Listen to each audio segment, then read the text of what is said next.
I guess I grew up in a family that was not disjointed. Mom and dad, I had older sister, younger brother. We were all, intact.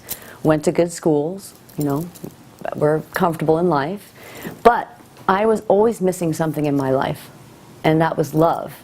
Whether I felt love from the outside coming in, and I definitely didn't have any self-love.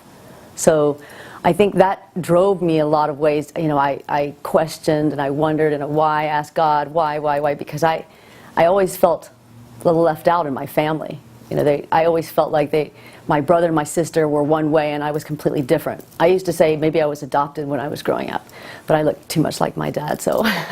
But, I felt out of place in my life, and I felt like I was always searching for something in my life. So.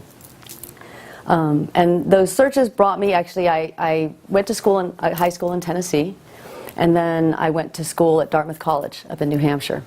So that was really exciting for me, because at that time in my life, I had to get out of my parents' house. I kind of had it with the family life, and I just wanted to go away. So when I went there, I was really kind of in search of myself. I did so many things when I was in college. I tried everything. I was involved in a lot of different things. And one thing that I did that I could never do when I was growing up was I joined the Taekwondo club there in school. And that's actually where I discovered my parents' reaction to that, because my mom used to tell me, "Oh, are you still doing that Taekwondo thing?" And I'm like, "Yes, Mom, I'm going to become a black belt someday." And she's like, "You shouldn't do that. Girls aren't supposed to do that. Boys aren't going to like you." And I used to say, "Well, I really don't care." I was pretty much a rebel child, more Americanized, because I was born in America. And even though I grew up with a lot of the culture, the Korean culture, I rejected most of it when I was growing up.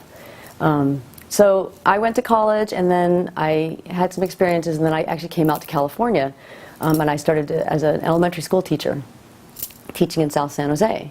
And it really wasn't for me. I didn't really feel comfortable. It was really challenging, and I felt very alone doing this. But one day, so I had been looking for a martial art school, and I had no idea where to look. I was just kind of, look up martial arts school, and I didn't really find anything. But one day on the teacher's table, there was the San Jose Mercury News, the front page of the sports section, and on the front there was a big picture of this Asian woman like this, and everyone was punching, and there was a story underneath it. And I was like, first I was in awe. So I started reading the story, and I read her story, and she said she started training when she was 7 years old in Korea.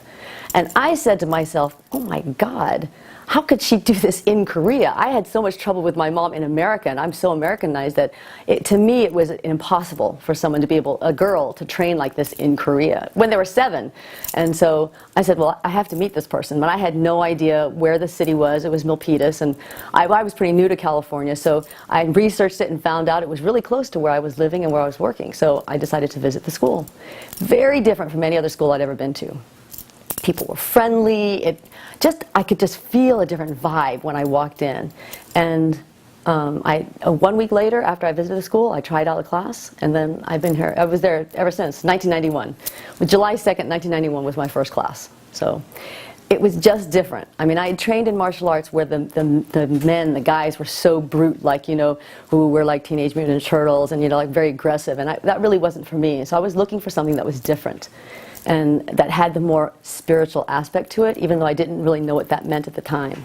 So when I found Dr. Kim's school, first I was shocked and excited, and I actually spent a lot of time there training and committed myself to doing it. Still got that feedback from my parents. My mom's like, "Are you still doing that, Jung So?"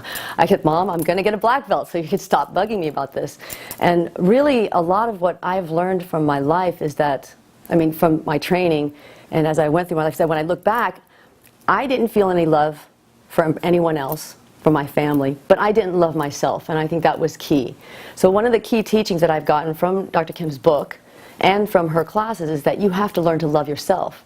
Well, I didn't even know what love meant, so I kept saying to myself, well, what is love? Is love this, a guy who just puts you on a pedestal and treats you however he wants to and then throws you away? Is that love?